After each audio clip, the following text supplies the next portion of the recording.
जैसे मंदिर कितना भी बढ़िया हो पर मूर्ति ना हो तो मूर्ति के बिना वो मंदिर शोभा नहीं पाता। जैसे नारी का श्रृंगार बिंदिया के बिना शोभा नहीं पाता, उसी प्रकार नारी का जीवन पति के बिना शोभा नहीं पाता। इसलिए पति कौन है वो भी समझिए। आजकल बहुत सारी स्त्रियां पति की वैल्यू नहीं समझती, पति को कचरा मान लेती हैं। बहुत सारी जो अच्छा मानती हैं वो तो प्रणाम करते हैं, पर कुछ पत्नियां पतियों को बड़ा परेशान करती हैं। आप लोग तो नहीं करते पतियों को परेशान?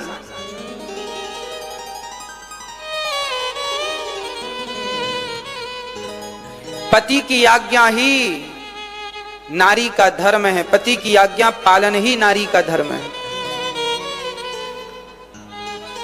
पति ही जप है, पति ही तप है, पति ही है करता।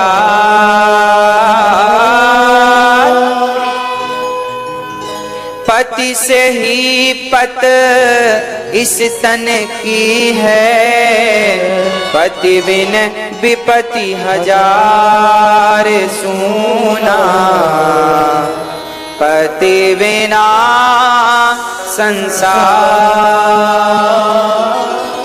पति ही जप है, पति ही तपस्या है, पति ही करतार है।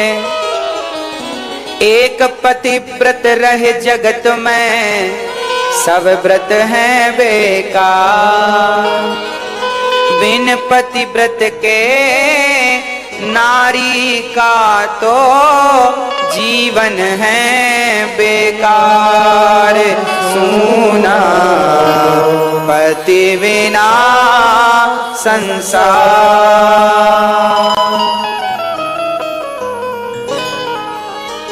नारी का धर्म है एक पतिव्रता बन के रहे, दूसरा कोई व्रत ना करे तो नारी का उद्धार हो जाएगा। नारी बहुत फायदे में होती है, पुरुष से कई गुना फायदे में नारी रहती है। स्त्रियों को लगता है ना भगवान ने हमारे साथ बड़ा गलत किया, हमें स्त्री बना दिया, पुरुष क्यों नहीं बनाया? अरे पुरुष से अच्छी हो आप, क्या अच्छाई है आप में? पुरुषों के बहुत सारे धर्म हैं, पुरुषों के बहुत सारे कर्तव्य हैं, पर स्त्री का एक ही धर्म है और एक ही कर्तव्य है, केवल पति की सेवा, केवल पति की सेवा। पति को खुश रखो, पति की सेवा करो। पति गाली दे तो भी चुप रहो, सास गाली दे तो भी चुप रहो, बोलने से फायदा क्या होगा?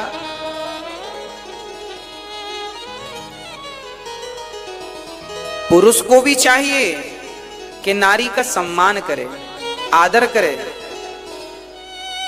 नारी का आदर पुरुष करे, पुरुष का सम्मान नारी करे। इस भाव से गृहस्थी में रहो, गृहस्थी स्वर्ग बन जाएगी। पर आज लोग समझदार कम हैं। आज पत्नियों को बड़ा गुस्सा आ जाता है। जा रहे हैं पापा के घर, झोला उठाई चली,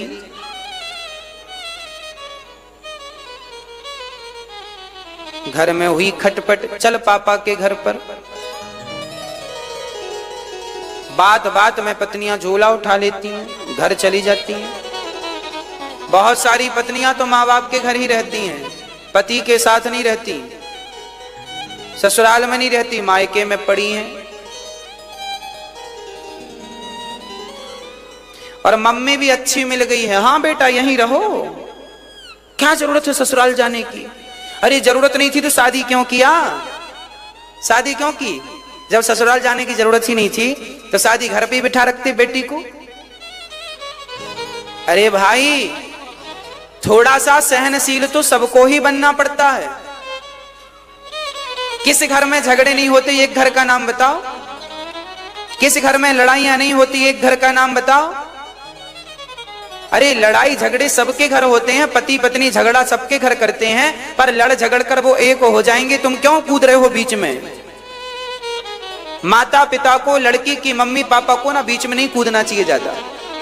और मम्मियां उचक उचक के आ जाती, मेरी बेटी मेरी बेटी मेरी बेटी, और इनके कारण ही फिर घर टूट जाता। आज भारत में जितने भी तलाक होते हैं ये लड़की के माता पिता के टांग अगड़ाने से होते हैं, जबरदस्ती कूदते रहते हैं। अरे जब विवाह कर दिया है, कन्यादान दे दिया है, तो दान दिए हुए वस्तु पर अधिकार क्यों जमाते हो?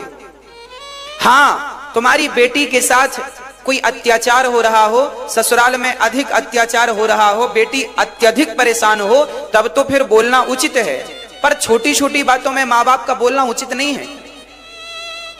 छोटी छोटी बातों में बोलना, अरे झगड़े सबके घर होते हैं, तुम अकेले हो क्या? एक लड़का मेरे पास आया, बोले गुरुजी हमारी पत्नी मायके चली गई। हमने कहा क्यों? वो बोलती थी हमें घुमाने ले चलो, होटल में खिलाओ, शिमला घुमाओ, और हम गरीब आदमी इतना पैसा कहां से लाएं? हम उसकी इच्छा पूरी नहीं करे तो मम्मी के घर गई है और अब तलाक के कागज मम्मी ने भिजवा दिए। मम्मी ने पढ़ाया, बेटी क्या जरूरत है? अब लो, ये कोई बातें हैं? इतने मूर्ख लोग भी समाज में पड़े हैं। अरे तुम्हारे पति की जितना चादर हो ना भक्त, तो उतना ही पांव पसारना चाहिए। आपके पति की कमाई 1000 रुपए है तो 1000 में ही संतोष रखो, ज्यादा सपने ना देखो। आपके पति की कमाई 50,000 है तो उस प्रकार के सपने देखो, उससे अधिक वाले ना देखो। जितना चादर है उतने में ही संतोष रहो, संतोष रखो। गृहस्थी की गाड़ी ऐसे चलती है। अब ये नहीं कि पति कमा रहा है 10,000 और पत्नी कह रही है हमें तो 20,000 की साड़ी दिलाओ, ऐसे तो काम नहीं बनेगा। और फिर माता पिता वो कितने मूर्ख माँ बाप होंगे जो बेटी की इस हरकत पर उनका बेटी का साथ दे रहे हैं। अरे भाई, पति नहीं ले जाता घुमाने, नहीं खिलाता होटल में, तो दाल रोटी तो खिला ही रहा है ना, उसमें बेटी संतोष रखो। जब कभी भगवान अच्छे दिन देंगे, जब तुम पैसे वाली होगी तो फिर घूमने जाना, सब सपने पूरे होंगे। थोड़ा सब्र रखो, छोटी छोटी बातों को लेके माथा पच्ची ना किया करो। और सबसे ज्यादा समझदार तो माँ बाप को होना चाहिए। लड़के के माता पिता को भी समझदार होना चाहिए, वो भी बहू को ताने मारने लगते हैं। अच्छा, लड़के के माता पिता अपने लड़के का पक्ष लेते हैं और लड़की की माता पिता अपनी लड़की का पक्ष लेते हैं। भले भले लड़का गलत है, पर माँ बाप अपने ही बेटे को ठीक कहेंगे, बहू को गलत ठहरा देंगे। और लड़की की माँ भले उसकी बेटी गलत है, पर वो अपने जमाई को गलत ठहराएंगे, मेरा जमाई गलत है, नहीं मेरी बेटी तो हीरा है। लो, अपना सिक्का खोटा नजर नहीं आता, बाकी दूसरे पर आप व्यक्ति आरोप प्रत्यारोप लगाने से चूकता नहीं। मेरी बेटी अच्छी है, दामाद बुरा है, मेरा बेटा अच्छा है, बहू बुरी है। अरे भाई, क्यों धृतराष्ट्र बन रहे हो आप लोग? क्या इतिहास के पन्नों को पढ़ा नहीं है ध्यान से? जीवन में आप सबसे बड़े जज हैं। जज जानते हो कौन होता है? जो सही डिसीजन देता है, सही निर्णय करता, दलीलों को सुनता है और सही डिसीजन तक जाए, उसे जज कहते हैं। जिसका जजमेंट सत्य की कसौटी पर कसा हो, उसे जज कहते हैं। चीफ जस्टिस बोलते हैं ना। सारी दुनिया उसे भगवान की तरह देखती है, जज को। इनका निर्णय भगवान का निर्णय है। और याद रखना मेरी माँ, आपके घर में जो भी बड़े हैं, चाहे आपके पिता बड़े हैं, चाहे आपके ससुर बड़े हैं, चाहे आपके घर में जो भी व्यक्ति बड़ा है, आप जो बड़े लोग हैं आपके घर में उम्र से, वही आपके घर का जज है। हर घर में जज होते हैं। हमारे माता पिता जज हैं, आपके माता पिता भी जज हैं, और जज को चाहिए कि सही निर्णय ले। बेटी गलत है तुम्हारी तो तुम बेटी को ही डांटो ना, दामाद से क्यों कह रहे हो? और दामाद तुम्हारा बेटा गलत है तो अपने बेटे को कहो बहू तो ठीक है भाई। अब बहू ठीक है फिर भी तुम उसे डांट रहे हो, मतलब तुम अगले जन्म में अंधे बनोगे, धृतराष्ट्र की तरह। धृतराष्ट्र को भी पता था कि मेरा बेटा गलत है, दुर्योधन, पर नहीं, पुत्र मोह था, मेरा बेटा, सत्यानाश हो गया उसका। क्यों तुम इतिहास के पन्नों को भूल जाते हो? क्यों जीवन में लोग गलत निर्णय लेते हैं? क्यों सबक नहीं लेते जो गुजर चुका, जो इतिहास में हो चुका, क्यों से दोहराते हो? क्यों नहीं शिक्षा लेते हो? हमारे और आपके लिए ही तो ये सदग्रंथ लिखे गए हैं, ताकि शिक्षा लो। वो अंधे थे तो आप भी अंधे बनोगे क्या? बेटी को घर में क्यों रखा है आपने? ससुराल भेजो। बेटी का कल्याण मायके में नहीं है, ससुराल में है। अरे बात विवाद हो गया था, साथ में रहेंगे ठीक हो जाएंगे। दूर रहने से ही दूरियां बढ़ती हैं, और नजदीक रहने से 2 दिन 4 दिन बात नहीं होगी, अपने आप मिलजुल जाएंगे, घुल मिल जाएंगे, ठीक हो जाएंगे। तुम क्यों जबरदस्ती कांटा बन रही हो? माँ बाप, लड़की के माता पिता को मैं ज्यादा निवेदन करूंगा, लड़की के माँ बाप समझदार हैं तो सब ठीक है। लड़की के माता पिता बड़ा मोह रखते हैं। अभी कुछ दिन पहले हमारी पहचान के एक सज्जन का फोन आया, बोले गुरुजी हमारी बहू नाराज होकर चली गई है। हमने कहा किस बात पे नाराज हो गई? उन्होंने कहा कि 2-2 घंटे अपने माँ से बात करती है, तो पति ने बोल दिया क्या जरूरत है तुम्हें मम्मी से बात करने की 2-2 घंटे? तो नाराज होके चली गई मम्मी के पास और तलाक के कागज भिजवा दिए। तुम हमारी माँ के बारे में नहीं बोल सकते कुछ। लो, राई का पहाड़ बना देते हैं लोग, बात का बतंकड़ बना देते हैं। अरे शादी हो गई, मम्मियां भी कमाल करती हैं, इन्हें भी तसल्ली नहीं है। बेटी चली जाओ बेटी के घर में, 2-2 घंटे क्या बात करती हो राम जाने? बेटियों से बात इतनी ज्यादा? अरे हाल चाल पूछ लिया बस। तुम्हारी बस बेटी और किसी की बेटी नहीं है? हद होती है मूर्खता की, और हद होती है गलत निर्णयों की। इसलिए गृहस्थ जीवन जीने के पहले, आजकल शादी के पहले अच्छे से लड़की देख लो, अच्छे से लड़का देख लो, अच्छे से घर वर देख लो, फिर शादी करना। बहुत ठोक बजा के देख लो, कहीं बाद में साल भर के भीतर तलाक की कागज लेके घूमना ना पड़ जाए। हाँ, इसलिए विचार कर लो, रिश्तों को मजबूत बनाइए। अरे धागे में गांठ पड़ जाती है ना, तो धागे से गांठ खोल लो, कैंची चलाने से अच्छा है गांठ को खोल लिया जाए। रिश्ते जब उलझ जाएं तो उनमें कैंची चलाने से अच्छा है उन्हें प्यार मोहब्बत से सुलझा लिया जाए। सुलझाने से काम बन जाए तो सुलझा लो, कैंची मत चलाओ। नहीं, लोग कैंची चला के रिश्ते को तोड़ ही देते। कई बार हमने देखा बच्चे हो गए हैं, 2-2 बच्चों के बाद तलाक होते हैं लोगों के। अरे राम राम, उन बच्चों का क्या कसूर था? अब लोग कहते हैं बच्चा, बेटा तुम अपनी माँ के साथ रहोगे कि पापा के साथ रहोगे? अरे वो छोटा बच्चा, उसे दोनों का प्यार चाहिए, माता का पिता का। अब उसको धर्म संकट में डाल देते, वो क्या कहे? वो कोई निर्णय देने के योग्य है क्या? उसे तुमने धर्म संकट में डाला है ना, इसका भी तो तुम्हें पाप लगेगा। भूल गए? तुम्हारी अपनी मौज मस्ती के चक्कर में उनकी जिंदगी बर्बाद हो गई, बिगड़ गई। क्यों तुम्हें तलाक देना है? क्यों तुम्हें तलाक लेना है? क्यों नहीं पति के संग रहना? क्यों नहीं पति के संग, पत्नी के संग रहना? अरे तुम जैसा पति चाहती हो, जैसी पत्नी चाहते हो, अपनी ही पत्नी को वैसा बना लो, अपने ही पति को वैसा बना लो, अपने अनुकूल कर लो ना, उसे ठीक करो। बदलने से काम नहीं बनेगा। क्या भरोसा? कल ही मेरे पास एक बहन आई, बोले गुरुजी मेरी 3 शादियां हो गई, अब तीसरे से भी तलाक की चर्चा चल रही है। लो,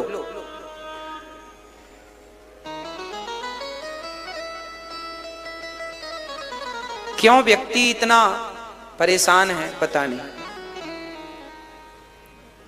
लोगों को, आज सच कहूं मेरी मां, आप लोगों ने अपनी बेटियों को और अपने बेटों को रिश्तों की कीमत कभी बताई ही नहीं।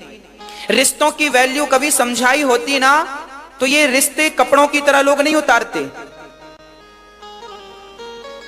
रिश्ते कपड़ों की तरह उतार के फेंके नहीं जाते। रिश्ते तो रिश्ते हैं। जो पत्नी है सो है, पति है सो है, बस है। दूसरे का कोई स्वप्न में भी ख्याल और सवाल ना हो। भगवान राम ने सीता के सिवा पराई स्त्री को कभी स्वप्न में नहीं देखा था और माता सीता ने राम के सिवा स्वप्न में भी पराई पुरुष को नहीं देखा था। इसलिए वो आज घर घर पूजे जाते हैं, राम सीता बन करके लोग आरती उतारते हैं, श्री राम जय जय राम गाते हैं, क्योंकि वो चरित्रवान थे, मर्यादा पुरुषोत्तम थे।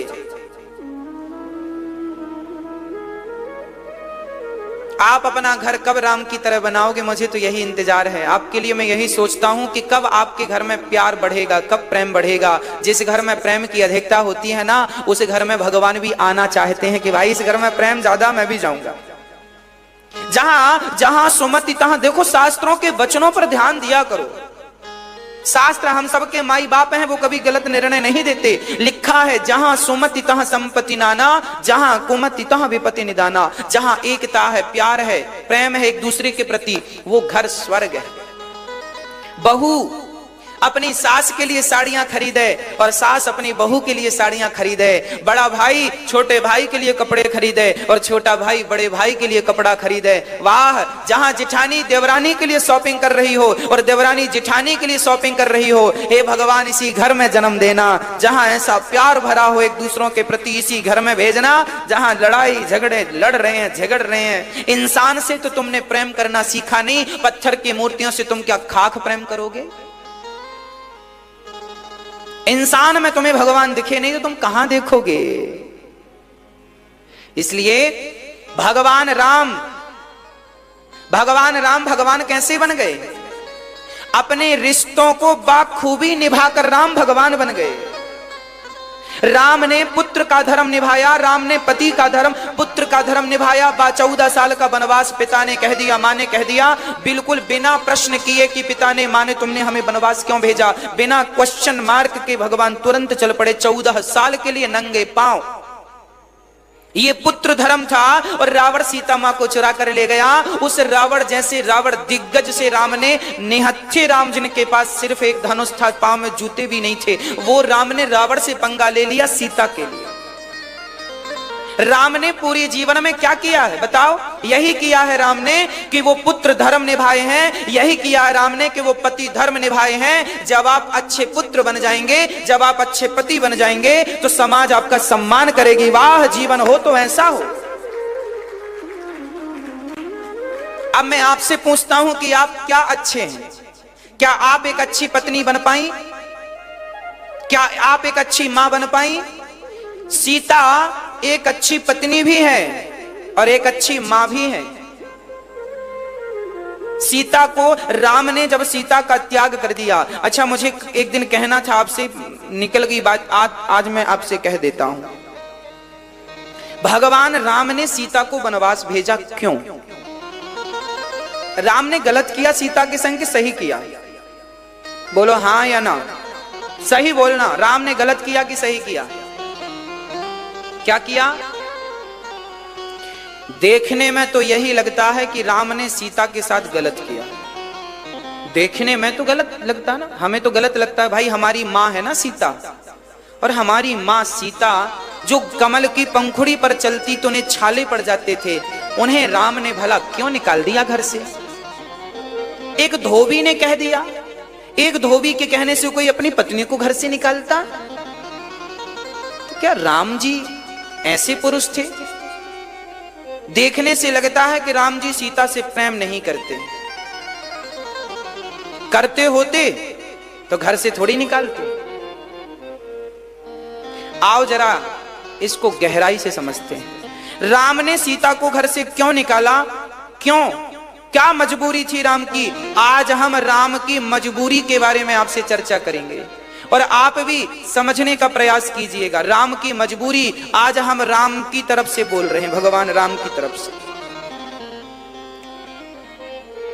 बात ऐसी है कि राम सीता से इतना प्यार करते हैं, राम सीता से इतना प्यार करते हैं कि उस सीता मां के लिए राम ने रावण से युद्ध कर लिया।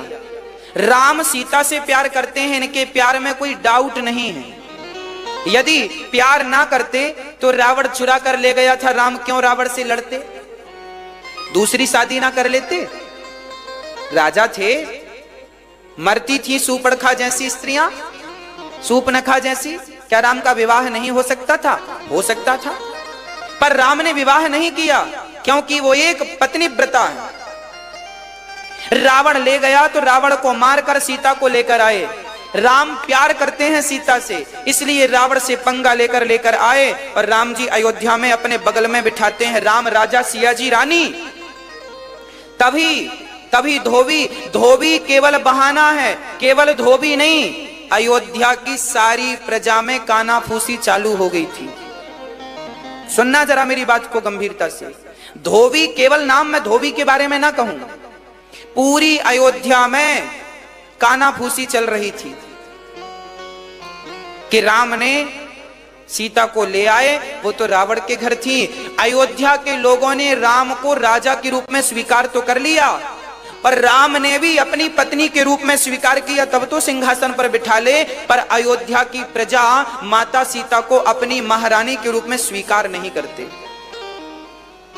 उनके अंदर एक डाउट है, संदेह है कि ये रावण के पास रहकर आई हैं। किसी ने कहा राम ने परीक्षा ली है, अग्नि परीक्षा, तो दूसरे ने कह दिया तुमने देखा क्या? तो एक का मुंह वहीं बंद हो गया, वही देखा तो, क्योंकि वो तो लंका में परीक्षण हुआ था, अयोध्या में तो हुआ नहीं था। सारी प्रजा में कानाफूसी चलने लगी कि सीता को राम ने महारानी, हमारी जबरदस्ती मां। अच्छा, महारानी का मतलब है जगत माता। जो राजा होता है ना, वो पिता होता है। पहले के लोग, पहले की प्रजा राजा को किस रूप में देखते थे? पिता के रूप में। और रानी को किस रूप में देखते थे?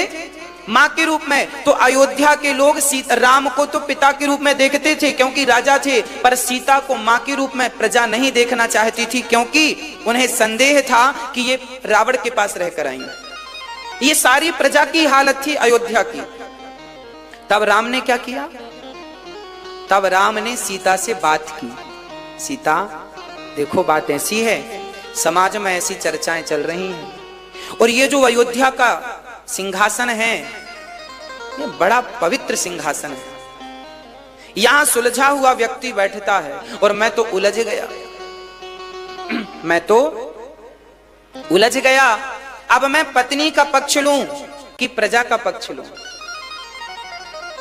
तब सीता ने निर्णय दिया था, राम प्रभु, यदि मेरे कारण आपके दामन पर कोई दाग लग रहा है तो एक मेरे त्याग देने से आपका सर्वस्व बच रहा है, तो मुझे त्याग दीजिए। तब राम ने ना चाहकर, प्रजा की कानाफूसी के कारण, राम ने सीता को वनवास भेज दिया।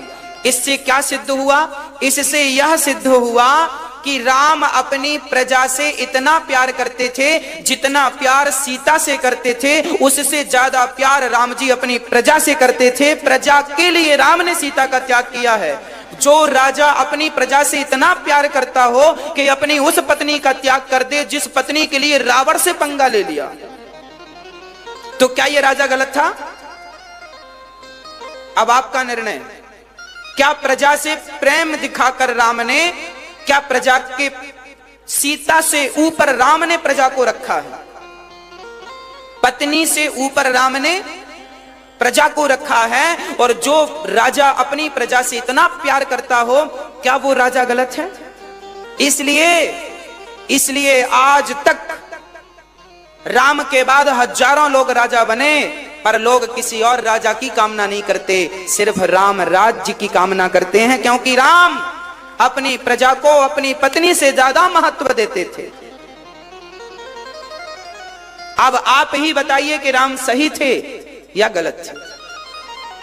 उनका निर्णय सही था या गलत था? यदि राम सीता का त्याग नहीं करते तो उनकी प्रजा की कानाफूसी चलती रहती और राजा, फिर राम जी सफल राजा नहीं बन पाते। जैसा राजा आप चाहते हैं वैसे राजा राम नहीं बन पाते। तो राम जी ने राजा बनकर के राजाओं को, भारत में जितने भी राजा हुए हैं उन राजाओं के गाल पर भी तमाचा था, और उन राजाओं को एक संदेश था कि बेटा तुम यदि राजगद्दी पर बैठना कभी, तो अपनी पत्नी, अपने पुत्र से ज्यादा अपनी प्रजा को महत्व देना, तब तुम सफल राजा माने जाओगे। अरे भाई, वनवास जाकर राम जी ने पुत्र धर्म निभाया, पत्नी को पाकर के पति धर्म निभाया, और आज सीता का त्याग करके राम जी ने अपना राज्य धर्म निभाया है। अच्छे एक सच्चे प्रजा पालक राजा के रूप में राम जी उभरे हैं। और समाज के हर राजा के लिए मैसेज है कि तुम सबसे ज्यादा प्रेम अपनी प्रजा को करना। ये संदेश हर राजा के लिए। जो राजा अपनी प्रजा से प्रेम करता है उस राजा को प्रजा पलकों पर बिठाती है। और याद रखना, जो राजा प्रजा का अपमान करता है, प्रजा को दुखी करता है, ऐसा राजा करोड़ों जन्म तक नरक में जाता है। शास्त्रों की बातें हैं ये।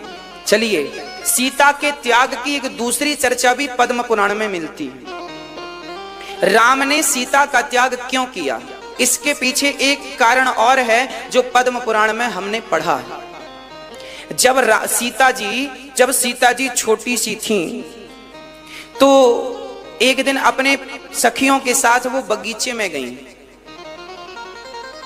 वहां पर एक सारी सखियां तो आगे निकल गईं, सीता जी एक पेड़ की छांव में बैठी थी। तभी उस पेड़ पर एक तोती और तोता बैठे थे।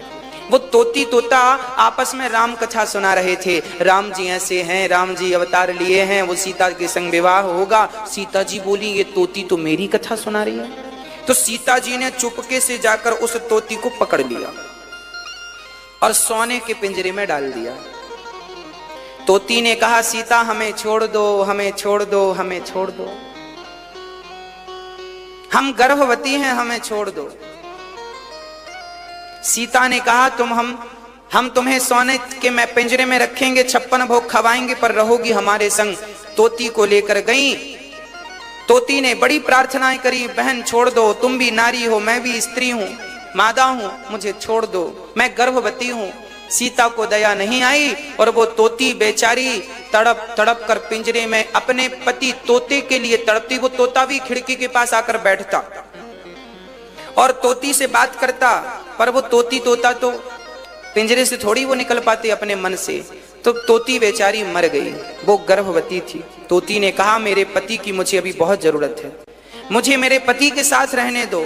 सिया ने नहीं सुना, तब तोती प्राण त्यागती है। तब उस तोती ने मरते मरते एक बद्दुआ दे दी, जिसे हम श्राप कहते हैं। एक्चुअली आज की भाषा में वो बद्दुआ, उस भाषा में श्राप है।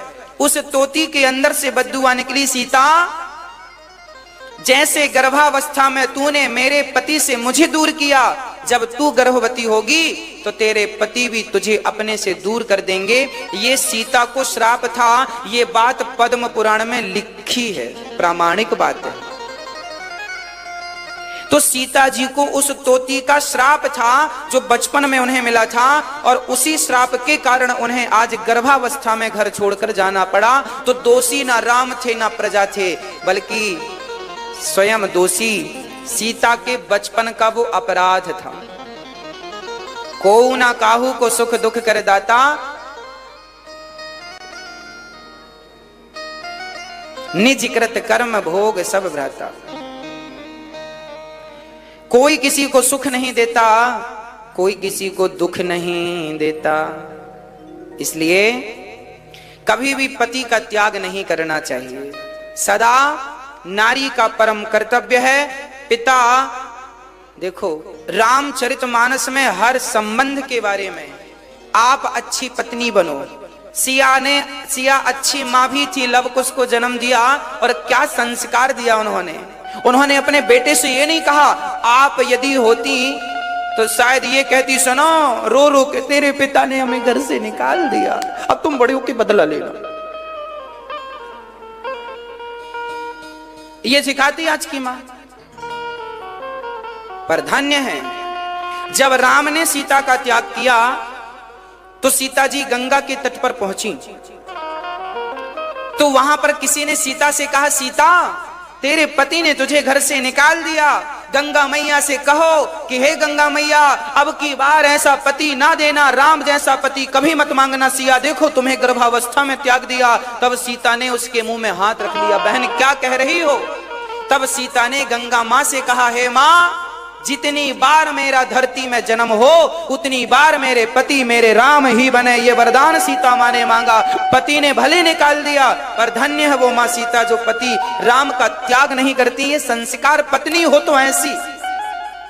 और बच्चों को संस्कार क्या दिया है ना, लव कुश, कितना उच्च कोटि का संस्कार दिया। माँ, आप माँ बनना तो सीता जैसी, पत्नी बनना तो सीता जैसी, पति बनना तो राम जैसा, पिता बनना तो दशरथ जैसा, सास बनना तो कौशल्या। आप जितनी सासें हैं कौशल्या जैसी हो, हाँ या ना? कौशल्या माँ अपनी बेटी से 1-1 घंटे बात नहीं करती थी, अपनी सीता से 1-1 घंटे बात करती थी, बहू से। आप जब कौशल्या नहीं बनोगी तो सीता जैसी बहू की फिर कामना भी मत करना, क्योंकि तुम कौशल्या नहीं तो फिर सीता भी नहीं। यदि तुम अपनी पत्नी को सीता जैसी चाहते हो तो अपने आप को पहले राम जैसा बनाओ। हर पुरुष के लिए है कि वो पहले राम जैसा बने तो सिया जैसी पत्नी आएगी। रामचरितमानस में हर रिश्तों की विवेचना है, कैसा कैसा क्या होना चाहिए। वाह, दुश्मन हो तो रावण जैसा, एक तरफा दुश्मन था।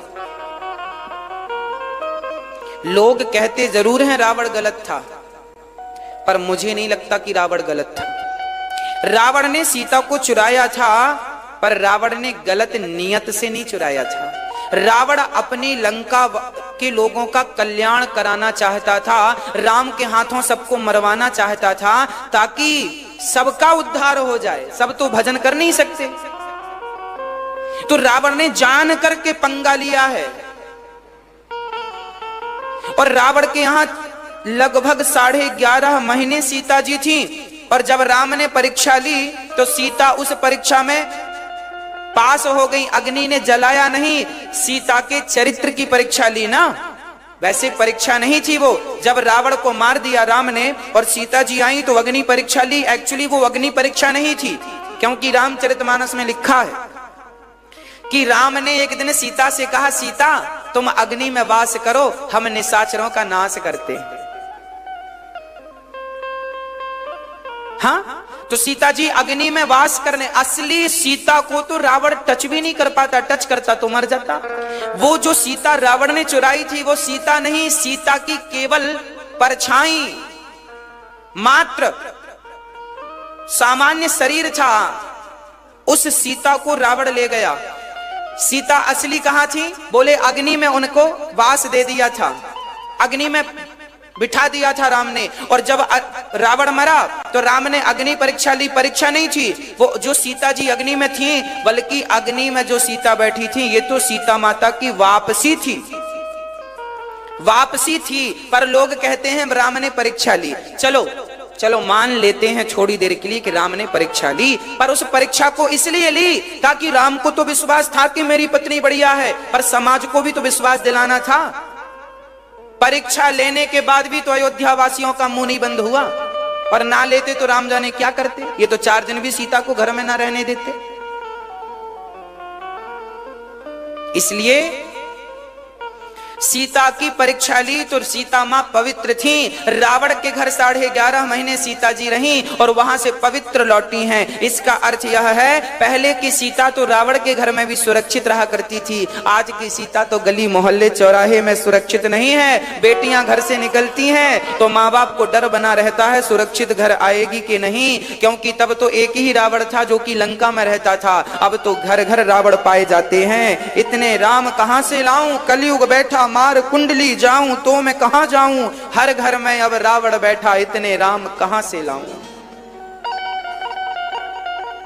तब एक ही थी सीता और एक ही था रावण, अब हर गली में रावण सीता चुरा रहा है। कलयुग तो आज उल्टी गंगा बहा रहा है।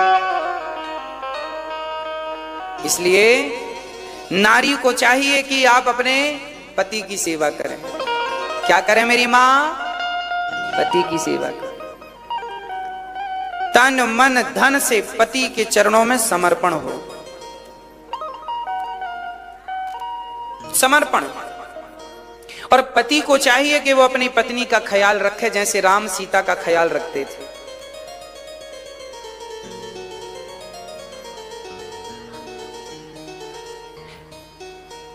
हाँ, ख्याल रखा करो।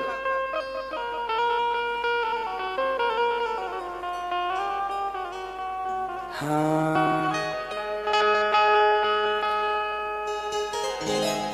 पति ही ब्रह्मा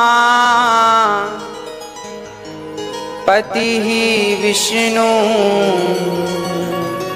पति नरवदाधा। जिस नारी ने कंधा पाया उसकी नैया पार सुना। पति बिना संसार।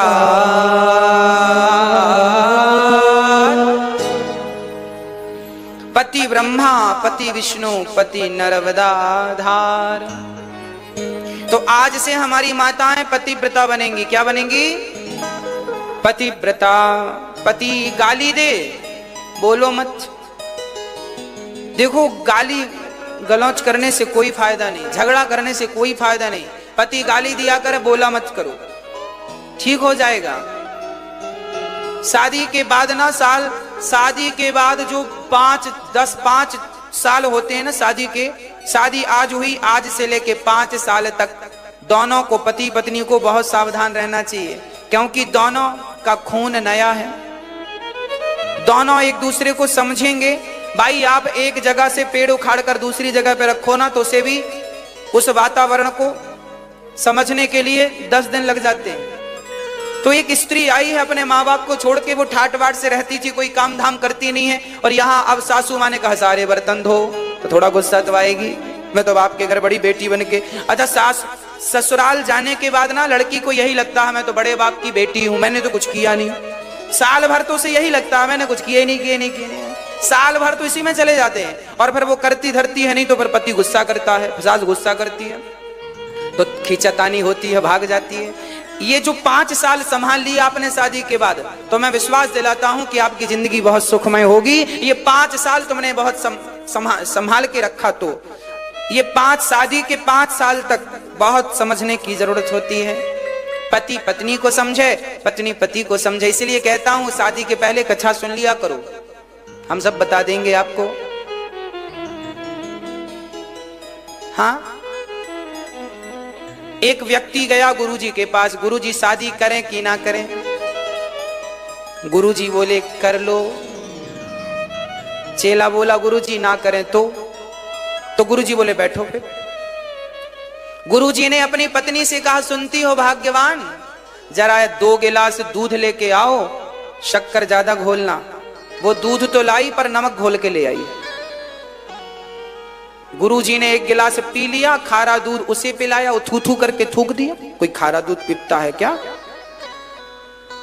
थोड़ी देर बाद गुरुजी ने कहा, सुनती हो, दिन के 12 बज रहे थे, आंगन में बैठे थे, पत्नी से कहा जरा दीपक लाना, लालटेन, हम पढ़ेंगे।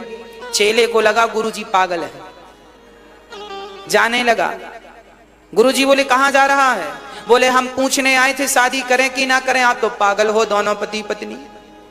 खारा दूध पी गए आप, और दिन के 12 बजे कोई लालटेन मांगता है क्या? आप मांग रहे हो, और पत्नी भी लेके आ रही है। हम जा रहे हैं, किसी और से पूछेंगे, कोई ज्ञानी से। गुरुजी ने कहा, बेटा तेरे ही प्रश्न का उत्तर हम दे रहे थे। बोले ये कैसा उत्तर है? गुरुजी ने कहा, बेटा देख, जब मैंने उसे शक्कर डालकर दूध मांगा तो उसने नमक डालकर दिया, मैंने उसे कुछ बोला? चुप रहा ना। मैं बोल सकता था अंधी हो गई है क्या, दिखता नहीं है? पर दिन के 12 बजे मैंने लालटेन मांगी तो वो भी बोल सकती थी अंधे हो गए हो क्या, दिन में दिखता नहीं है जो लालटेन चाहते हो? तो मैंने अब गलती की तो उसने जवाब नहीं दिया, उसने गलती की, मैंने जवाब नहीं दिया। बेटा जब तेरे भीतर सहनशीलता आ जाए तो शादी कर लेना, और सहनशीलता ना आए तो कभी सपने में शादी ना करना। नहीं आज शादी, कल बर्बादी। सहनशीलता होए तो करना भैया शादी। जितनों की नहीं हुई वो ध्यान से सुने, और जिनकी हो गई है वो 5 साल सब्र करें। 5 साल बाद सब बढ़िया हो जाएगा। 5 साल तक सहो सहो सहो। गृहस्थी बढ़िया बनानी पड़ती है। हाँ, इसलिए समाज में अच्छे से रहना पड़ता है। समाज, याद रखना, ये संसार, ये समाज उन्हीं का सम्मान करता है और करती है जो एक अच्छे व्यक्ति और व्यक्तित्व को लेकर चलते हैं। हाँ, कोई लड़की किसी के संग भाग जाए और कोई लड़का किसी के संग भाग जाए तो वो कितना भी धनवान बाद में हो जाए, पर समाज उसका सम्मान नहीं करेगी, समाज उसका आदर नहीं करेगी। करेगी क्या? समाज उसे स्वीकार नहीं करेगी। तुम 50 साल बाद भी समाज के बीच में जाओगे तो लोग कहेंगे फलाना वही है जो भाग के गया था, अपने माँ बाप को सताया था। इसलिए समाज में रहना है तो अच्छे बनकर रहो, हर तरफ से अच्छे रहो, विचारों से अच्छे, संबंधों से अच्छे, रिश्तों से अच्छे, पुत्र बनो, अच्छे पिता बनो, अच्छे पड़ोसी बनो, अच्छे रिश्तेदार बनो, अच्छे मामा बनो, अच्छे फूफा बनो, अच्छे दादा बनो, अच्छी दादी बनो, जो बनो बढ़िया बनो। चेला बनो तो अच्छे, गुरु बनो तो अच्छे, सब अच्छे बनो। क्या बुराई है अच्छा बनने में? हाँ, नहीं फिर लोग रिश्तों की वैल्यू करते नहीं। पत्नी जिंदा थी तो समय दिया नहीं, प्यार से 2 बातें बोली नहीं, मर गई तो रोने चले गए, पत्नी मर गई। माँ जिंदा थी तो समय दिया नहीं, माँ मर गई तो लोग रोने चले गए। इसलिए कहता हूं समय है, सदुपयोग कर लो। आज भगवान ने गोपियों को उपदेश बढ़िया वाला कर दिया। देवियों, किसी भी हाल में अपने पति का त्याग नहीं करना चाहिए। पति कैसा भी हो, आप पति को छोड़कर आई हो ना, जाओ अपने घर। पति का त्याग कभी नहीं करना चाहिए। नारी का परम धर्म है कि वो पति की सेवा करे। अपने पति के सिवा पर पुरुष को स्वप्न में भी ना देखे। स्वप्न